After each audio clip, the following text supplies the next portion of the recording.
चंद्रपुर चारों ओर से घने जंगलों से घिरा हुआ था। दिन में यह गांव एक आम गांव जैसा ही दिखता था। हरे भरे खेत, मिट्टी के घर और चौपाल पर बैठकर बातें करते लोग। लेकिन जैसे ही सूरज ढलता, गांव के लोग जल्दी जल्दी अपने घरों में छुप जाते, क्योंकि इस गांव में अमावस की रात एक श्राप की तरह मानी जाती थी। कहा जाता था कि जब भी अमावस की रात आती, जंगल से अजीब चीखें सुनाई देती और कुछ लोग गायब हो जाते। एक बार अमावस से एक दिन पहले गांव में एक अजनबी पहुंचा। उसका नाम रवि था। वह एक नौजवान था जो गांव की इन कहानियों को सिर्फ अंधविश्वास समझता था। वह गांव के पुराने हनुमान मंदिर के पास पहुंचा, जहां बाबा महेशानंद रहते थे। बाबा गांव के सबसे बुजुर्ग और ज्ञानी व्यक्ति थे। बाबा, ये कैसी अजीब मान्यताएं हैं? क्या सच में यहाँ भूत प्रेत हैं? बेटा, ये कोई मजाक नहीं। गांव में जो भी अमावस की रात बाहर गया, वह कभी वापस नहीं आया। अगर ऐसा है, तो मैं कल रात बाहर जाकर इस रहस्य का सच पता लगाऊंगा। गांव के लोग घबरा गए। किसी ने भी इतनी हिम्मत पहले नहीं दिखाई थी। ठीक है, लेकिन अगर जाना ही है, तो ये रक्षा धागा अपने हाथ में बांध लेना। यह तुझे बुरी शक्तियों से बचाएगा। रवि ने हंसते हुए धागा ले लिया, लेकिन उसे अंधविश्वास मानकर जेब में रख लिया। अगले दिन सूरज ढलने के बाद रात गहरी होने लगी। चारों ओर सन्नाटा था। गांव के लोग अपने अपने घरों में दुबके बैठे थे। रवि ने एक मशाल जलाई और गांव के बाहर की ओर बढ़ा। जैसे ही उसने कालापहाड़ जंगल में कदम रखा, चारों ओर ठंडी हवा चलने लगी। अचानक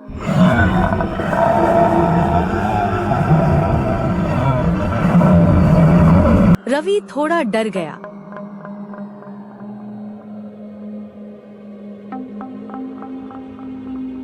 यह आवाज किसी इंसान की नहीं थी और न ही किसी जानवर की। कौन है वहाँ? उसने जोर से पूछा, लेकिन कोई जवाब नहीं आया।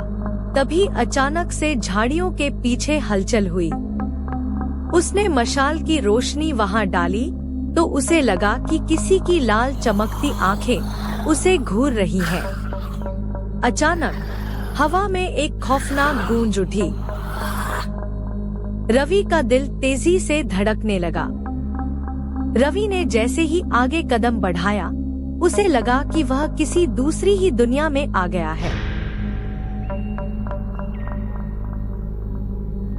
उसके चारों ओर एकदम अलग गांव था। टूटी फूटी झोपड़ियां, जले हुए पेड़ और अधजले कपड़े पहने कुछ लोग। ये कैसी जगह है? तभी एक बूढ़ी औरत उसके पास आई। उसके चेहरे पर गहरी झुर्रियां थी और उसकी आंखें पूरी सफेद थी। तू यहाँ क्यों आया, बेटा? ये मरे हुए लोगों का गांव है। भाग जा, इससे पहले कि वे तुझे देख ले। रवि की रीढ़ में ठंडक दौड़ गई। वे कौन है?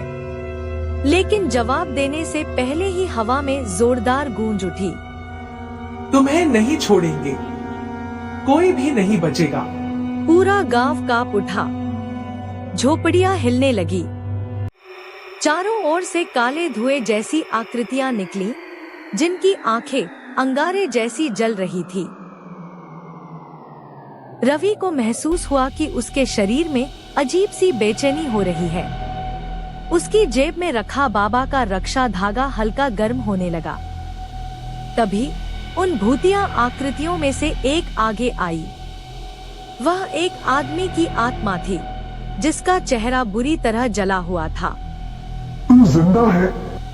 यहाँ कोई जिंदा नहीं आ सकता। यह मरे हुए लोगों की दुनिया है, अब तुझे भी मरना होगा। रवि डर के मारे पीछे हट गया। उसने हिम्मत करके पूछा, तुम लोग कौन हो और यहाँ क्यों भटक रहे हो? आत्मा की आंखों से आंसू छलक पड़े। हम चंद्रपुर के लोग हैं। 100 साल पहले यहाँ के जमींदार ने हमें एक तांत्रिक के कहने पर इस जंगल में बंद कर दिया और जिंदा जला दिया। हमारी आत्माएं अब तक मुक्त नहीं हो पाई।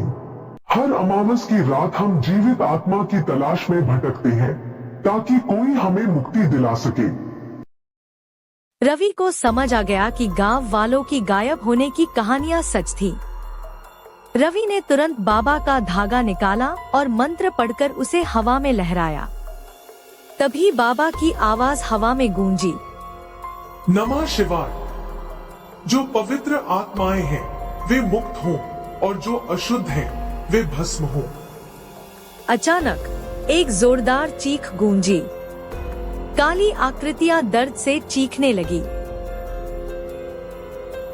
कुछ आत्माएं चमकती रोशनी में बदलकर ऊपर उठ गईं, लेकिन कुछ जलकर राख हो गईं।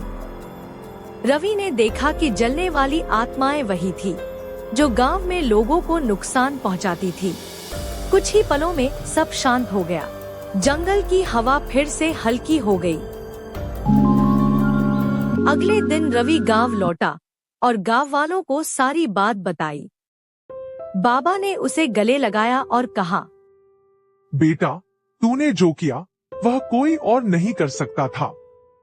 गांव अब आजाद है। उस दिन के बाद अमावस की रात चंद्रपुर गांव के लिए एक श्राप नहीं बल्कि शांति की रात बन गई।